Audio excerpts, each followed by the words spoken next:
Waalaikumsalam warahmatullahi wabarakatuh. Raditu billahi robba wa bil islami dina wa bi Muhammadin sallallahu alaihi wasallam nabiyya wa rasulah. Allahumma sholli ala sayyidina Muhammad wa ala ali sayyidina Muhammad. Nah, senang sekali pagi hari ini saya Caca Frederika dapat bertemu dengan seluruh jamaah Islam itu indah. Hari ini kita akan berbicara tentang gimana sih caranya menjadi seseorang yang kadang-kadang kan kita nggak pernah tahu nih kehidupan kita jalannya kemana. Tapi kalau tiba-tiba qadarullah harus menjadi seorang single parent, nggak enak banget rasanya, apalagi buat seorang wanita. Kenapa Ustaz? Ngomongin saya? Oh enggak. Oh iya, ada contohnya guru kita, Masya Allah, tabarakallah. Nah, kadang-kadang buat perempuan dan laki-laki sama-sama aja ya Ustaz, itu nggak mudah, sulit. Banyak sekali tantangan-tantangannya. Makanya tema kita pada pagi hari ini adalah rahasia kuat menjadi single parent. Bersama dengan guru-guru kita, ada Ustazah Oki, ada Ustadz Syam, dan juga ada Ustadz Maulana. Sebelum ke Ustadz Syam dan ke Ustadz Maulana, Ustazah Oki apa kabar? Ya, baik, alhamdulillah, Masya Allah, tabarakallah. Selalu senyum deh kalau Ustazah Oki nih ya.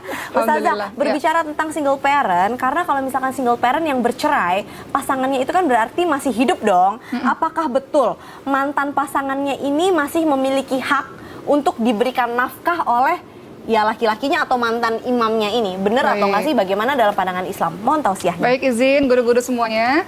Assalamualaikum warahmatullahi wabarakatuh. Waalaikumsalam warahmatullahi wabarakatuh. Alhamdulillahirabbil alamin wa bihi nasta'in ala umuri dunya waddin wassalatu wassalamu ala asyrafil anbiya'i wal mursalin wa ala alihi wa sahbihi ajma'in, amma ba'du. Teman-teman yang dirahmati oleh Allah Subhanahu wa taala, tentu ketika seseorang menikah pasti menginginkan pernikahan itu selamanya dan terus bersama sampai surga Allah Subhanahu wa taala. Tapi terkadang Allah menguji seseorang melalui pernikahannya, bisa dengan cara mati ataupun dengan cara hidup. Nah, hari ini kita membahas mengenai single parents atau orang yang sendiri ketika caranya adalah cara yang hidup. Apakah seorang wanita yang kemudian bercerai masih mendapatkan nafkah dari mantan suaminya? Kita lihat teman-teman sekalian, kalau orang sudah bercerai ada yang namanya mantan istri atau mantan suami. Tapi kalau mantan anak nggak ada ya teman-teman sekalian. Artinya kalau pertanyaannya ditujukan kalau mantan suami kemudian pastinya berpisah menafkahi anak, itu harus sampai anak itu besar. Tapi kalau istri bagaimana? Teman-teman sekalian, dalam perceraian itu ada yang namanya masa menunggu atau waktu iddah, masa iddah. Masa iddah ini tentu saja berbeda di setiap wanita. Orang-orang yang hamil masa iddahnya sampai dia melahirkan. Orang-orang yang kemudian menopause atau tidak pernah haid, masa iddahnya itu adalah 3 bulan. Orang-orang yang pada akhirnya cerai hidup, masa iddahnya adalah 3 kali suci. Jadi ketika masa iddah ini, maka masih diberikan nafkah. Tapi kalau sudah selesai masa iddah, maka artinya orang tersebut atau wanita tersebut bukan lagi menjadi istrinya, sehingga tidak perlu lagi diberikan nafkah oleh mantan suaminya. Tapi sang mantan suami wajib tetap terus memberikan nafkah kepada anak. Ini jangan sampai dilupakan, karena banyak sekali orang-orang di luar sana yang kemudian berpikir, aku membenci ibunya, jadi anak yang nggak bersalah ini ikut-ikutan. Sehingga dia merasa aku tidak perlu menafkahi ibunya, sehingga dia lupa juga bahwa dia wajib menafkahi anaknya. Wahai para ayah di luar sana, yang ketika engkau memutuskan untuk pada akhirnya bercerai, istrimu atau mantan istrimu yang sudah selesai masa iddah sudah bukan menjadi tanggung jawabmu lagi, tapi anakmu selamanya menjadi tanggung jawabmu. Bahkan kalau ada seorang ibu yang menyusui, itu masih loh seorang ayah memberikan nafkahnya terus-menerus, karena seorang ibu itu harus diberikan upah ketika dia menyusui, teman-teman sekalian. Dan seorang ayah ini pastikan bahwa Allah Subhanahu wa taala akan menanyakan tentang apa yang menjadi tanggung jawabmu. Anak-anakmu adalah tanggung jawabmu. Kalau ada orang lain yang memberikan nafkah kepada anakmu itu, engkau berhutang kepadanya. Dan kalau tidak diselesaikan urusannya di dunia, maka akan berakibat urusanmu sampai ke akhirat kelak. Jadi di sini jelas rangkumannya adalah untuk seorang istri yang masih dalam masa iddah, maka masih engkau memberikan nafkahnya. Tapi kalau sudah selesai masa iddahnya, maka sudah bukan menjadi tanggung jawabmu, melainkan bagi seorang anak, tetap anak-anak itu adalah menjadi tanggung jawabmu sampai dia balik, atau kalau perempuan sampai dia sudah menikah. Seperti itu, wallahu alam, semoga bisa menjadi pembelajaran bagi kita semua. Para suami, jadilah para suami-suami yang bertanggung jawab, ayah yang bertanggung jawab, dan para istri, jadilah istri-istri yang cerdas, dan engkau bisa melakukan sesuatu kalau memang itu tidak diberikan oleh mantan suamimu, dengan pertolongan orang lain, insya Allah. Jazakallahu khairan, katsiran, Ustazah Oki. Ustadz Maulana. Iya. Masya Allah, tabarakallah, ini berbicara. Aduh. Ini temanya iya bener ya. Iya. Ini single parent yang Masya Allah. Iya. Seorang bapak biasanya afwan sekali, afwan. Ini yang saya lihat, mungkin saya salah. Tapi biasanya kalau laki-laki, misalkan afwan ditinggal meninggal oleh istrinya, itu nggak lama biasanya punya yang baru. Tapi beda dengan istri yang ditinggal mati oleh suaminya, itu biasanya bisa agak bertahan bahkan seumur hidup bisa aja nggak nikah gitu. Tapi sangat jarang sekali kasus seperti Ustadz Maulana ini gitu. Kalau kasus saya beda karena begini, saya berpikir kalau anak yang ditinggal oleh bapaknya dan dirawat ibunya pasti terawat, terurus. Tapi biasanya anak yang ditinggal meninggal ibunya biasanya bapaknya yang terurus. Anaknya tidak terurus. Maksudnya gimana ya? Kita bahas ya. Oh ya udah silahkan. Nah pertanyaan saya ini sebenarnya gini, benar nggak kalau menjadi single parent itu bisa menjadi sebuah ladang pahala dan juga keberkahan? Ladang pahala keberkahan. Ya. Ini yang saya mau bahas. Siap. Saya lewat dari sini dulu ya. Ya silahkan. 3, 2. Ini kan spesial tema buat saya. Oh ya, 3, 2, 1. Ini dia salah satu single parent yang hebat di Indonesia. Masya Allah, tabarakallah. Baik, bismillahirrahmanirrahim. Assalamualaikum warahmatullahi wabarakatuh. Waalaikumsalam warahmatullahi wabarakatuh. Jamaah. Oh jamaah. Alhamdulillah. Nah ingat ya tadi tausiah dari Ustazah Oki antara upah dan nafkah. Kalau masih ada nafkah ya. Kalau masih dalam masa iddah, masih nafkah. Tapi kalau sudah lewat, jadi upah. Ya. Mau upah atau nafkah, yang penting berkah. Iya, alhamdulillah. Terima kasih banyak izin Uma dan Ustaz Sam. Berkaitan dengan single parent, apakah itu ladang pahala dan keberkahan? Jawabannya iya. Ladang pahala karena disebabkan bagi wanita yang mengurus anaknya dan berkata, saya akan mengurus anak-anak suami saya dan saya tidak menikah dan bersedia mengurusnya, akan dibangunkan satu rumah di surga bagi wanita. Tapi laki-laki tidak ada ya. Camkan ini. Jadi dibangunkan apa kalau buat suami? Kalau suami laki-laki enggak. Yang dibangunkan buat wanita. Wanita yang bersedia untuk hidup single parent, maka dia dibangunkan satu rumah di surga. Dan ladang pahalanya dan keberkahannya, maka dikategorikan menyantuni anak yatim. Menyantuni anak yatim karena dia luar biasa. Siapa yang disantuni ini? Anak dari suaminya yang sudah meninggal, atau anak yang sudah bercerai tapi tidak ada yang tanggung. Apalagi tadi dikatakan Ustaz Oki, batasnya sampai ke dewasa, batasnya ketika dia sudah balik. Berarti setelah itu kasihan. Maka sosok wanita yang luar biasa, karena saya melihat sendiri ibu saya, Masya Allah tabarakallah, mendidik kami 9 orang. Dikala abah saya sudah meninggal dunia tahun 83, saat kita masih kecil-kecil, tapi luar biasa hebatnya beliau membesarkan kami sendirian, mencari nafkah buat kami semua. Itu saya salut. Makanya saya kagum dengan orang-orang yang single parent yang bisa berdiri tanpa harus mengemis atau meminta bantuan pada yang lain. Maka pahalanya seperti di malam hari dia salat lail, dan dikala di siang hari bagaikan berpuasa. Itulah hebatnya. Hebatnya orang yang hidup single parent itu, pahalanya, keberkahannya dengan pahala salat malam di malam hari, dikala di siang hari bagaikan berpuasa, dan mendapatkan nilai 2, kesabaran dan ketabahan. Kesabaran dalam ujian itu luar biasa. Karena bisa jadi fitnah. Karena tidak gampang itu. Tidak gampang single parent, apalagi wanita. Kalau laki-laki masih ditanya-tanya. Tapi kalau wanita bisa jadi fitnah. Ya, dia dicurigai. Oh, dicurigai. Kalau laki-laki single parent ditanya-tanya kapan. Tapi kalau perempuan bisa jadi fitnah, beratnya curiga semua orang. Oh, curiga. Ini afwan banget. Kalau Ustadz kenapa belum mencari ibu buat anak-anak lagi? Afwan banget. Kalau saya fokus dulu besarin anak-anak. Karena takutnya anak-anak yang belum bisa menerima atau diterima. Jazakallah khairan katsiran Ustadz Maulana, Masya Allah tabarakallah. Ustadz Syam. Ya, siap. Assalamualaikum. Waalaikumsalam warahmatullahi wabarakatuh. Alhamdulillah. Nih, Bapak satu bayi. Alhamdulillah. Insya Allah bahagia banget kayaknya nih. Menuju Ustadz 2 kok. Menuju 2, amin. Tahun depan. Amin, insya Allah. Ustadz, gimana nih seorang single parent ayah mendidik anak perempuan ketika mulai menginjak remaja dan tanpa adanya sosok seorang ibu atau istri? Dalam pandangan Islam itu sepertinya harusnya gimana sih Ustadz? Silakan. Bismillahirrahmanirrahim. Tabi guruku Ustadz Maulana, Mauki, Kak Caca serta guru-guru kami yang dimuliakan Allah Subhanahu wa taala.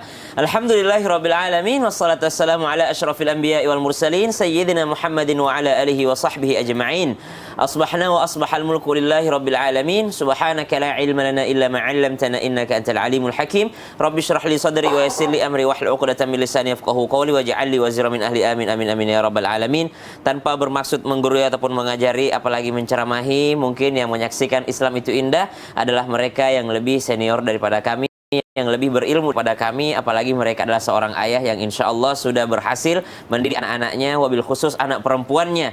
Mungkin di antara kita yang sedang menyaksikan Islam itu indah, ada juga orang tua yang mungkin berada dalam keadaan single parents, apalagi seorang ayah mendidik seorang anak perempuan. Karena ternyata pendidikan itu adalah nafkah yang wajib dari seorang ayah untuk anak-anaknya. Terlebih lagi seorang ayah ini adalah bertanggung jawab atas pendidikan agama anak-anaknya. Karena di hari kiamat kelak kita akan dimintai pertanggungjawaban sebagai seorang ayah di hadapan Allah Subhanahu wa taala. Bagaimana engkau memberikan nama yang baik, bagaimana engkau mendoakan mereka, bagaimana engkau memberikan nafkah pendidikan dengan baik, bagaimana engkau menjamin makanan yang masuk ke dalam perut mereka adalah makanan yang halal. Karena kalau kita melihat dari sisi Al-Quran, kita lihat bagaimana seorang yang dipuji oleh Allah Subhanahu wa taala menjadi seorang ayah, yakni Imran alaihissalam dipuji oleh Allah Subhanahu wa taala keluarganya. Kenapa? Karena menikahi Hanna. Setelah menikahi Hanna, lahirlah Maryam.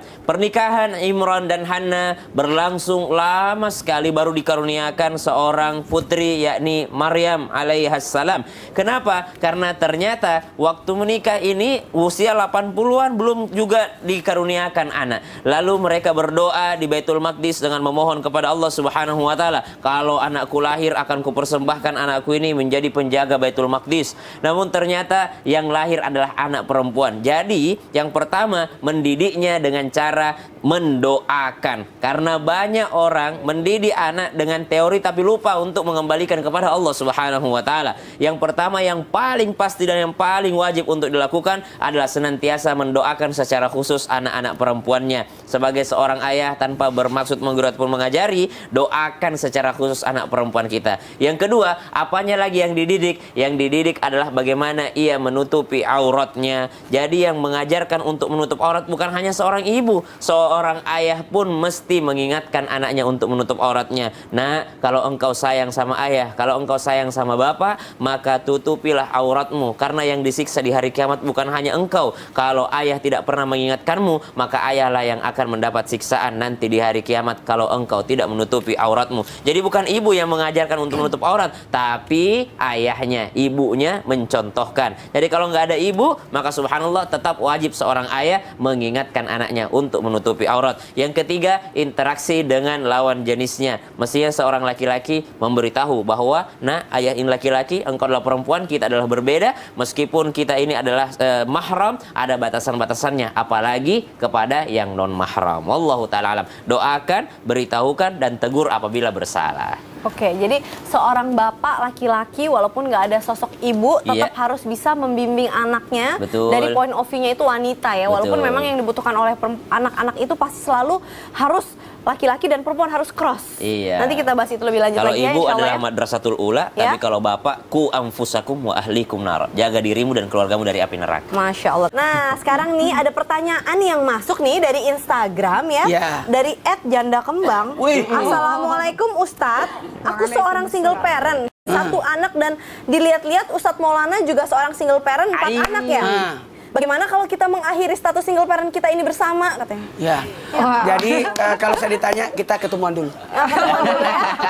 Jamaah, habis ini insya Allah kita masih akan bahas lagi nih, ada yang seru seorang single parent yang kisahnya diabadikan dalam Al-Quran seperti apa. Jadi jangan kemana-mana, tetap di Islam itu indah. Jamaah. Yeah. Oh jamaah. Yeah. Alhamdulillah. Jadi ketemuan dulu ya Ustadz ya. Wajib.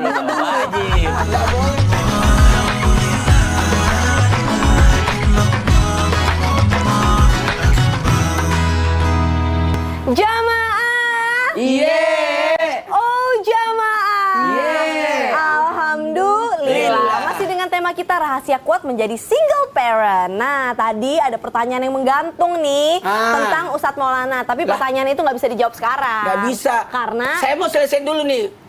Klarifikasi. Iya. Kalau ada pertanyaan begini tidak bisa langsung ditanggapin. Ayo kita ketemuan dulu.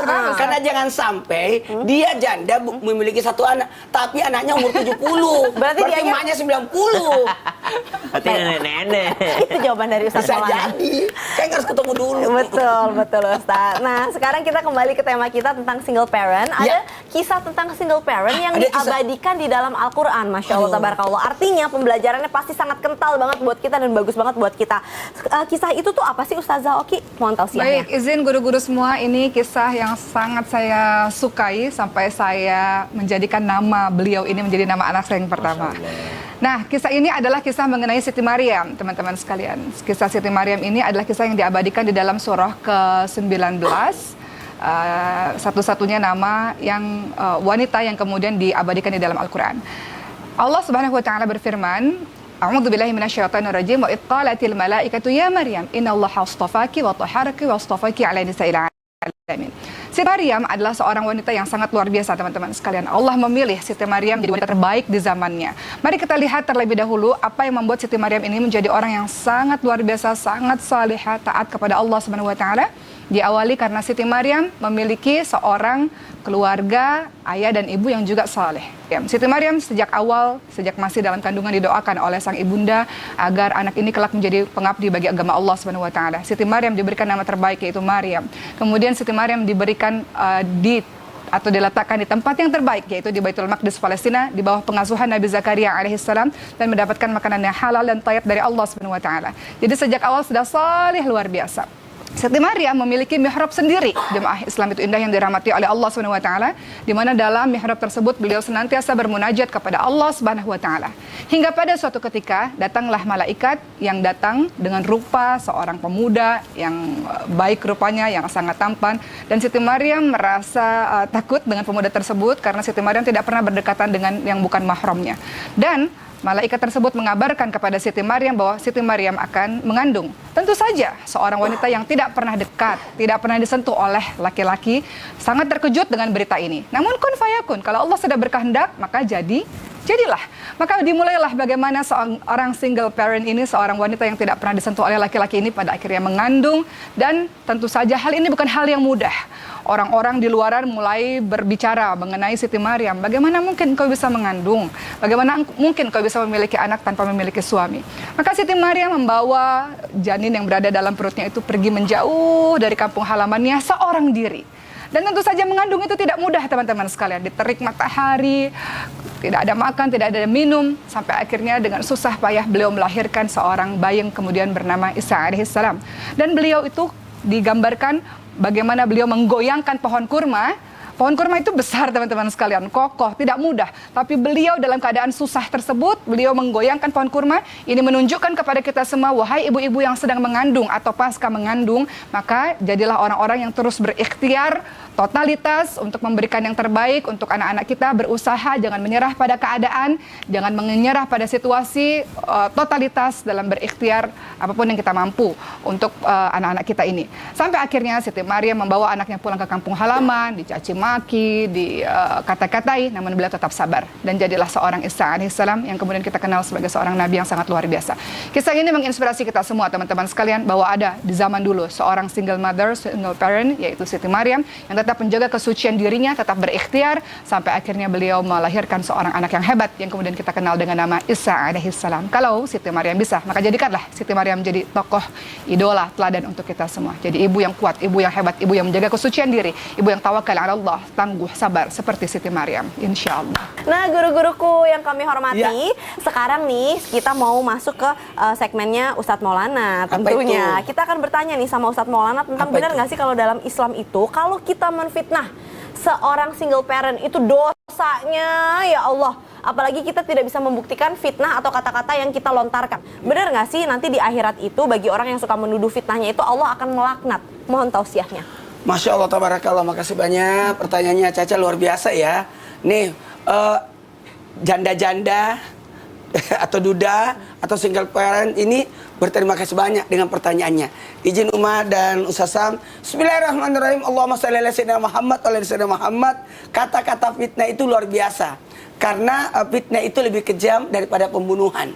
Ketika engkau memfitnah orang, seakan-akan engkau membunuh orang dalam keadaan dia masih hidup. Dalam artian dimatikan dikala dia hidup, dimatikan karirnya, dimatikan, dirusak nama baiknya. Kata fitnah di sini berarti seseorang yang dalam artian susah payah untuk membesarkan keluarganya, dalam artian anaknya untuk kebutuhan dirinya, dia sendirian tanpa bantuan. Maka kategori seperti ini, lalu dia kena fitnah lagi, maka bertambahlah kesulitannya, bertambahlah usahanya. Karena kenapa? Karena dia kena fitnah lagi. Maka di sini berat ancamannya. Ketika orang melakukan seperti itu, maka dia tidak akan mendapatkan kepercayaan di dunia. Jadi mohon maaf ya, siapa yang membongkar aib orang, maka dia pun akan dibongkar aibnya sedalam-dalamnya. Entah itu benar ataupun tidak. Yang namanya yang tidak benar berarti fitnah. Kalau benar namanya ghibah. Jadi dua-duanya itu tidak boleh. Apalagi mencari-cari kekurangan orang. Dalam surah Al-Hujurat disebutkan, jangan engkau mencari-cari kekurangan. Dia ada kekurangan, harusnya kan ditutupi, harusnya kan dibantu. Mohon maaf, harus dipikirkan. Para pembawa fitnah, para yang orang-orang yang suka memfitnah, kita masih beranak cucu. Bagaimana kalau keluarga kita yang digituin? Itu yang harus kita camkan. Maka dunia pun tidak akan menyelamatkan orang-orang yang seperti ini. Tidak akan mendapatkan kebaikan di dunia. Apalagi tidak akan masuk surga. Artinya terancam dirinya untuk masuk neraka. Karena kenapa? Dikhawatirkan di hari kemudian dia tidak akan bisa masuk surga disebabkan kenapa? Ada orang yang menghalanginya karena pernah menyakiti hati orang, melukai perasaan orang, mengambil hak orang. Ini hati-hati. Kezaliman itu adalah kegelapan di hari kemudian. Sekali lagi, kezaliman itu adalah kegelapan di hari kemudian. Sehingga susah untuk mendapatkan kebaikan di akhirat. Kalau tadi susah mendapatkan kebaikan di dunia, ini susah mendapatkan kebaikan di akhirat. Karena kenapa? Karena berbuat kezaliman kepada manusia. Dan berpotensi untuk mendapatkan kebangkrutan. Wah, muflis. Kebangkrutan. Maksudnya apa? Habis amal ibadahnya diambil sama orang single parent itu tadi. Akan mendapatkan musibah dan penyakit hati. Nauzubillah min dzalik. Ini hati-hati, merusak hatinya, merusak dirinya. Maka seperti ini susah mendapatkan kebaikan. Jadi susah tidak mendapatkan kebaikan di dunia, akhirat, dan kebaikan untuk dirinya juga. Jazakallah khair pengingatnya Ustadz Maulana. Dan sekarang jamaah Islam itu pasti seneng banget nih, karena sekarang kita masuk ke segmen Tanya Dong Ustadz. Kami semua tanya dong Ustadz.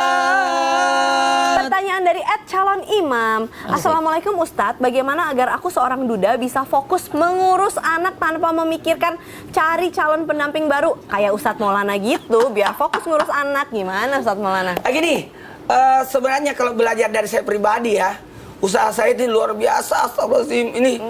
Karena kenapa? 4 anak, seandainya 1 anak aman.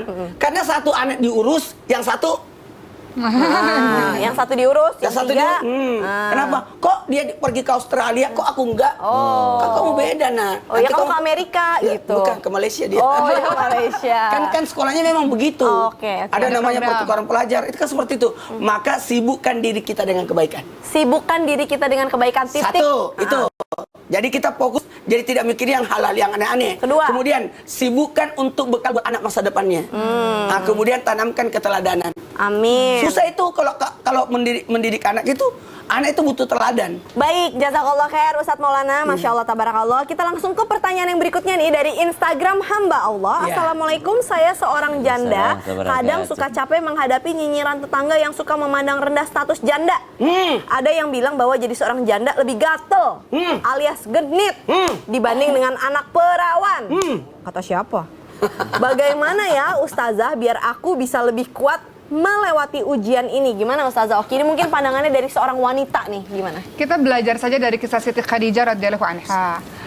Jadi teman-teman sekalian, Siti Khadijah radhiyallahu anha itu adalah seorang wanita yang pada akhirnya walaupun janda tapi dijuluki sebagai at-tahirah, dijuluki sebagai wanita yang suci. Kenapa dijuluki sebagai wanita yang suci? Karena beliau pandai membawa dirinya, beliau pandai membuat dirinya dihormati oleh orang lain. Beliau sangat berwibawa, tapi beliau baik hati, beliau santun.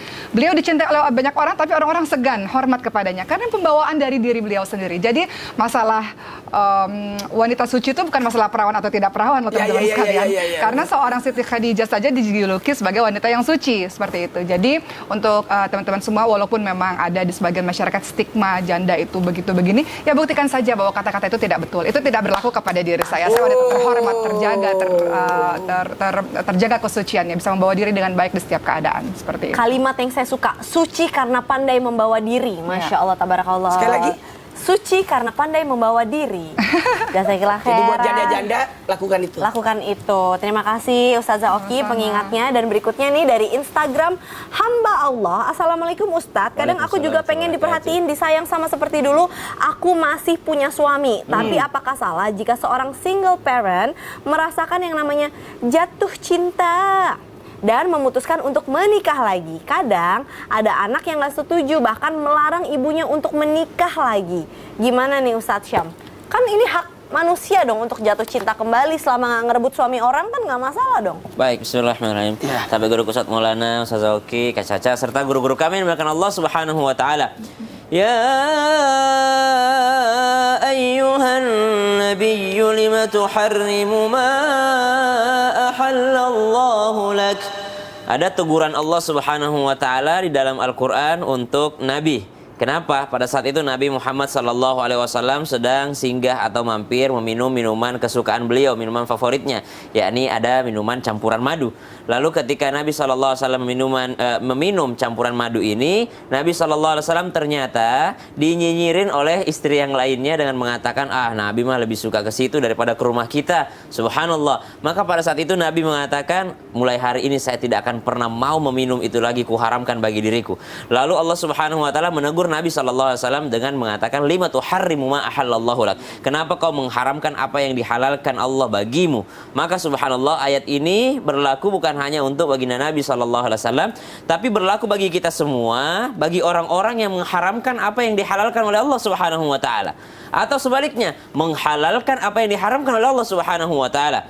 Kalau ada orang melakukan maksiat atau meninggalkan kewajiban, contoh misalnya sholat 5 waktu wajib, lalu dia tidak sholat, ditanya, kenapa kau tidak sholat? Aduh nggak kuat gue, males maka dia termasuk orang fasik. Tetap beriman tapi dia fasik, yaitu pendosa, pelaku maksiat. Tapi kalau ada orang nggak sholat, lalu dikatakan, kenapa nggak sholat? Sholat itu kan tidak wajib. Wah, ini bukan hanya fasik, bukan hanya bermaksiat, tapi bisa saja mengeluarkan iman dari dalam dirinya. Maka berhati-hati untuk mengharamkan apa yang dihalalkan Allah. Sama dengan pernikahan. Kalau ibundanya misalnya ada jodoh yang dikirimkan oleh Allah Subhanahu wa Ta'ala, maka mestilah sang anak-anak untuk berusaha berlapang dada, menganggap bahwa pernikahan itu adalah syariat yang halal, menganggap bahwa pernikahan itu adalah ibadah. Maka yang perlu anak perhatikan bukan melarang sang ibunda, tapi mengingatkan sang ibunda akan kewajibannya sebagai seorang ibu, akan kewajibannya menjadi seorang istri kelak, mengingatkan bahwasanya dia adalah seorang wanita, dan mengingatkan agar berhati-hati ketika ada yang datang melamarnya. Jadi tidak berhak seorang anak melarang orang tuanya untuk menikah. Bahkan bisa jadi berdosa karena pernikahan adalah sesuatu yang disyariatkan di dalam agama. Subhanallah. Namun mungkin ya tanpa bermaksud menggurui ataupun mengajari, berusaha untuk merasakan apa yang dirasakan oleh jamaah dengan kasus tadi, maka ada mungkin perasaan kita untuk berat gitu ya, melihat ibu kita dimiliki oleh orang lain atau ayah kita dimiliki oleh orang lain, takut khawatir kasih sayangnya akan terbagi. Itu sangat manusiawi sekali. Ada kecemburuan di dalamnya. Namun bukan berarti menjadi alasan kita menghalangi menghalangi syariat Allah Subhanahu wa taala. Apalagi kalau ada kecenderungan orang tua kita melakukan maksiat disebabkan karena kita menghalanginya dari yang halal, maka kita bisa jadi juga ikut bertanggung jawab di hari kiamat kelak. Lalu subhanallah, ditanya sama Allah Subhanahu wa taala, "Kenapa ibumu bisa melakukan hal tersebut? Padahal kalian anak-anaknya udah dewasa, bisa menghalangi ibu kalian." Ini karena kalian menghalanginya menuju yang halal, akhirnya sang ibunda tadi melakukan yang haram. Na'udzubillahi min dzalik.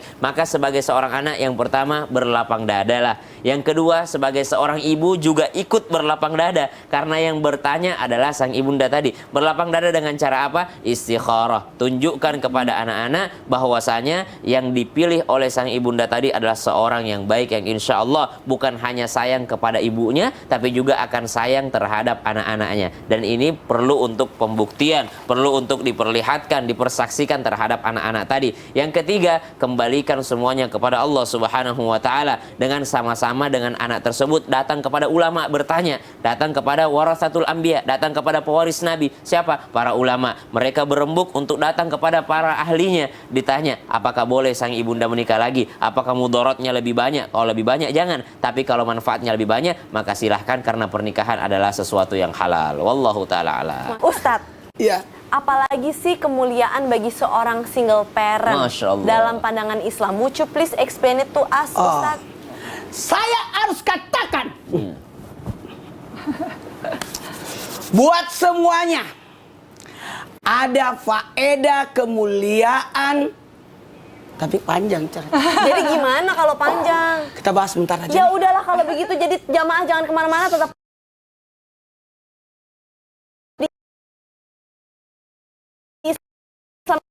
itu udah saat lagi akan dibahas oleh Ustadz Maulana. Jamaah. Yeah. Oh, jamaah. Yeah. Alhamdulillah.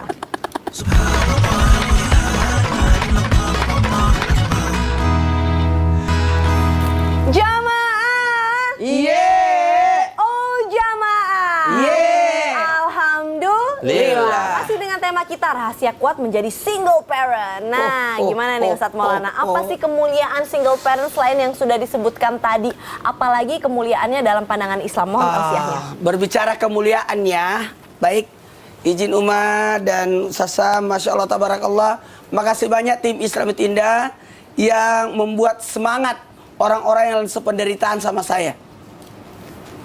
Kok sependeritaan ya?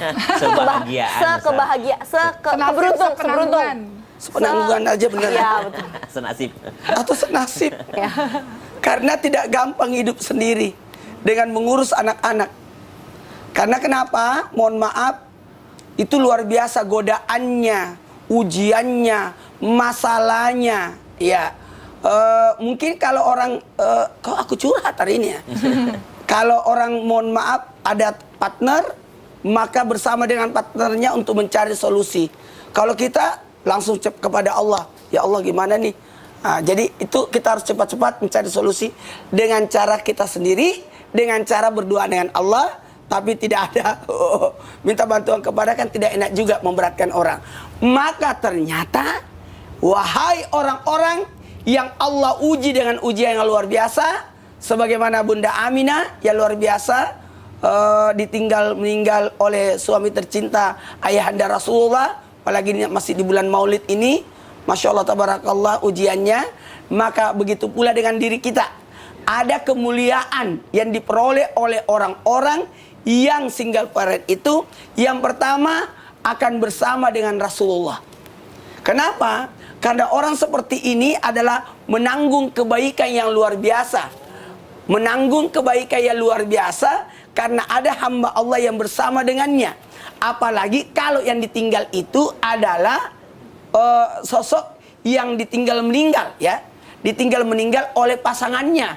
Contoh, meninggal suaminya, maka anak itu menjadi yatim. Yatim karena yang bertanggung jawab atasnya sudah tidak ada. Maka dialah yang bertanggung jawab. Pada posisi seperti ini, maka akan mendapatkan kemuliaan bersama dengan Nabi di sorga seperti ini.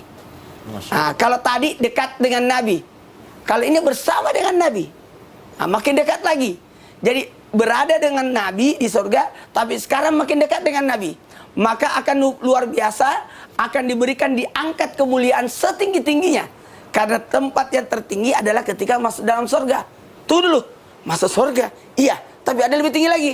Masuk surga bersama Nabi. Orang yang single parent, hidup sendiri, karena ditinggal meninggal oleh pasangannya, insya Allah akan bersama dengan pasangannya di surga. Amin, amin ya Allah. Iya, ya Rabbal Alamin. bagi istri yang ditinggal meninggal oleh suaminya dan bertahan, makan bersama dengan suaminya yang sudah meninggal itu. Ya. Tapi kalau nikah lagi, maka kembali dengan suami yang terakhir, Yang terakhir. atau yang ketiga, Ya. dipilihkan antara siapa yang lebih dekat dengannya. Masya Allah, tabarakallah gitu. Ustazah Oki, berbicara tentang syariat Islam nih, benar nggak sih kalau single parent yang memang, maaf ya, janda nih gitu ya, terus habis itu mau menikah lagi, salah satu keistimewaan yang didapatkan itu adalah beliau ini boleh menikah tanpa wali. Kalau perempuan kan dulu Kak Oki pakai wali, aku pakai wali gitu kan. Tapi kalau yang udah pernah menikah, terus pengen menikah lagi ya memang karena Saya kalau dong. tertentu, ya misal kalau Tanpa Ustaz kan wali. tapi laki-laki. Memang laki-laki. Iya dong. Kalau perempuan bener nggak sih Jago ya. boleh tanpa wali? Mohon tausiahnya. Baik, mohon izin guru-guru semua.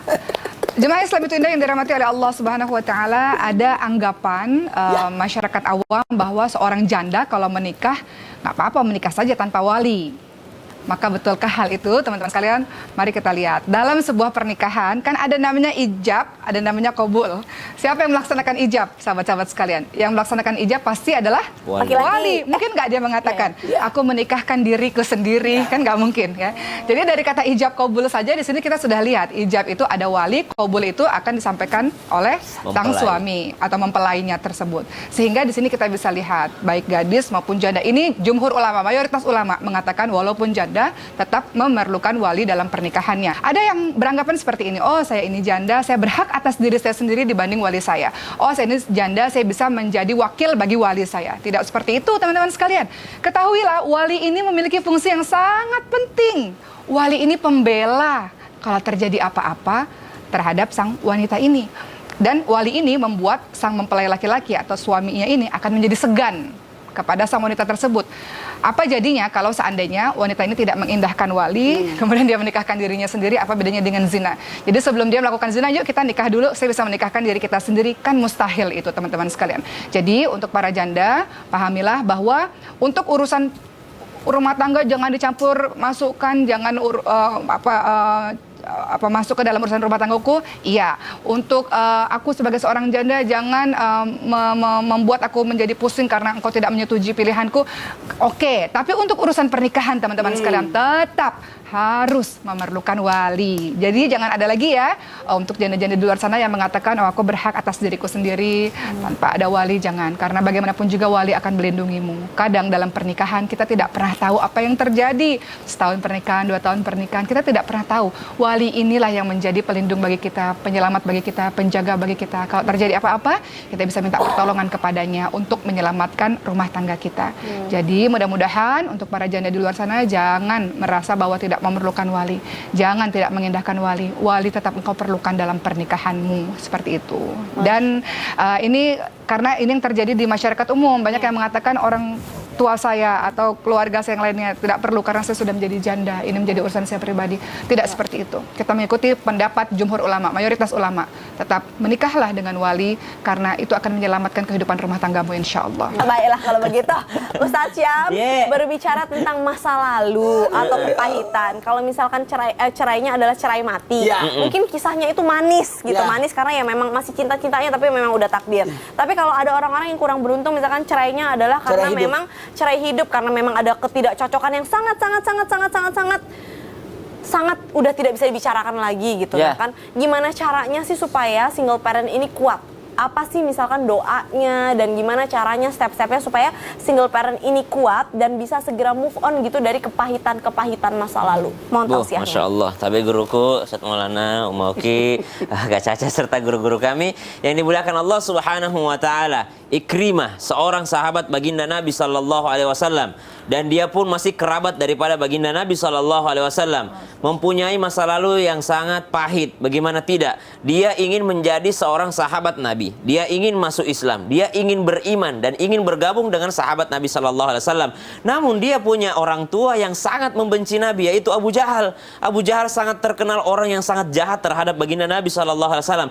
Maka dengan berat hati Ikrimah ingin masuk Islam, namun perasaannya mengatakan, pasti saya dibenci, gimana saya malu banget saya di hadapan Nabi nih, malu banget saya di hadapan sahabat nih. Namun ternyata apa yang dilakukan Rasulullah SAW? Rasulullah mengingatkan kepada seluruh sahabat agar ketika Ikrimah datang kepada kita dan berikrar kepada kita, jangan pernah ada yang membahas masa lalunya. Maka dari sini kita ambil pelajaran yang pertama, ketika seseorang ingin move on tanpa bermaksud menggoda ataupun mengajari, sudah, jangan pernah membahas lagi masa lalu, meskipun masa lalu itu masih membekas dalam kenangan kita. Jadi tetap ada dalam kenangan, tapi nggak usah diucap-ucapkan lagi. Kenapa kalau diucap-ucapkan atau dibahas-bahas lagi? Karena semakin orang mencintai, semakin sering menyebutnya. Begitu pula kalau dibalik, semakin sering disebut, maka akan semakin teringat.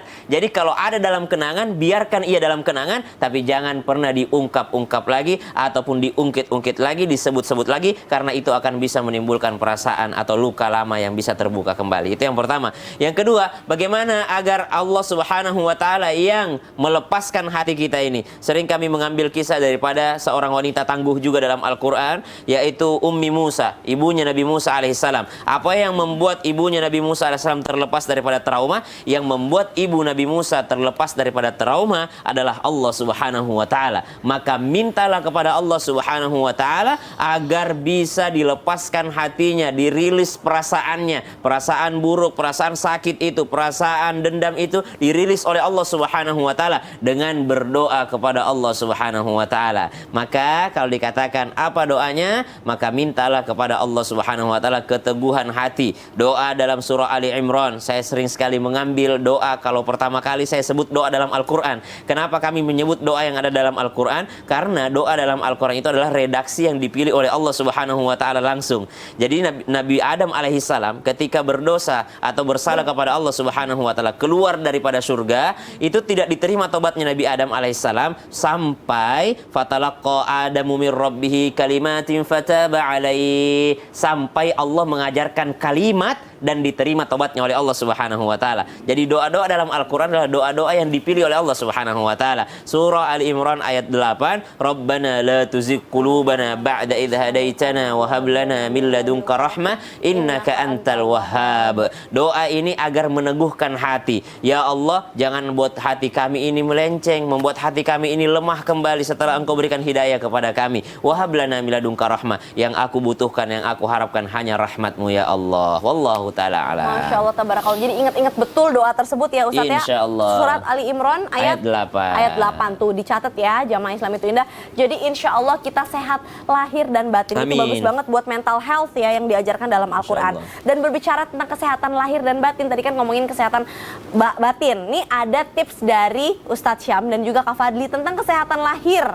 Baik. Kesehatan buat tubuh kita yang memang diajarkan buat Islam, karena di Islam itu harus bersih dan juga sehat. Seperti apa? Ini dia informasinya. Allahu Akbar, subhanallah. Yang mana sih nih yang asli nih? Dari tadi nggak dapat juga nih. Ya Allah, cari di mana lagi nih? Assalamualaikum Ustadz Syam, Waalaikumsalam jamaah. Semangat pagi. Makasih banyak Caca. Waduh, Ustadz Syam kenapa sih bukannya semangat malah gelisah kayak gitu? Gini nih Mas Fadli, saya dari semalam cari-cari yang jual siwak sama habatus sauda yang asli, tapi nggak nemu-nemu. Kan sunnah Rasulullah juga ini Mas. Walah, ngapain beli siwak sama habatus sauda kalau sekarang ada dalam satu produk? Ini dia, Pepsodent Siwak Habatus Sauda. Mengandung siwak dan habatus sauda, bahan alami yang disunahkan Rasulullah SAW yang dapat memutihkan gigi dan mampu lawan bakteri dalam gigi dan mulut. Wah, Masya Allah, ternyata Pepsodent Siwak Habatus Sauda ini udah paket lengkap ya Mas Fadli.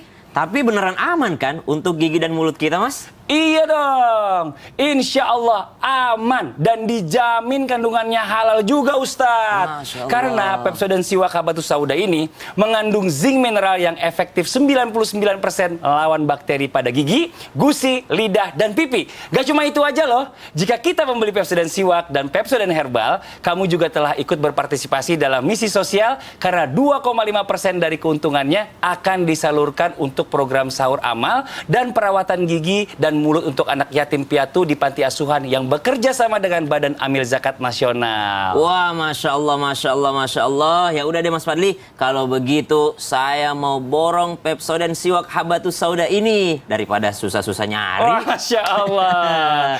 Pepsodent Siwak Habatus Sauda untuk gigi putih alami lawan 99% bakteri. Alhamdulillah. Nah, buat jamaah yang ada di rumah ya, jangan kemana-mana. Setelah ini masih ada segmen Tanya Dong Ustadz. Jadi jangan kemana-mana, tetap di Islam Itu Indah. Jamaah, oh jamaah, alhamdulillah. Masya Allah. Masya Ngapain Allah, pusing-pusing? tabarakallah. Habatus Sauda, siwak, udah satu paket di dalam sini semua Paket ada. lengkap.